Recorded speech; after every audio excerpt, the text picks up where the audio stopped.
It's been almost another full day since I dropped these pieces into the cleaner, and I have to say that I'm a little disappointed that this stuff isn't coming off. And you can see that even on some of them it's a darker, you know, with I assume a larger buildup of the sediment, and it's just kind of disappointed that that is not dissolving.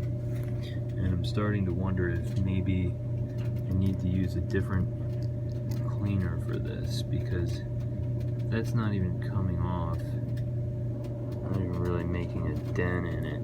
And sure, it's probably gonna work fine, but I have to admit I was hoping that it would all come crystal clear. You can see that. And that type of stuff could potentially be a real problem, because that's where I think the piston needs to slide.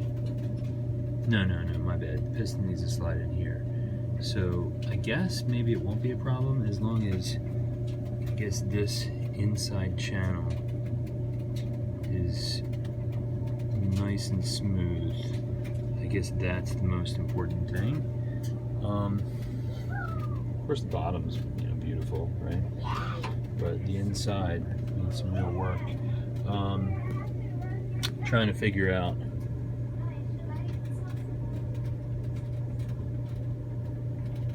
whether these ports right here need to be clear. It appears there's something going on there where that one, this matches up with that one right there, and I need to make sure that they're clear if they need to be clear.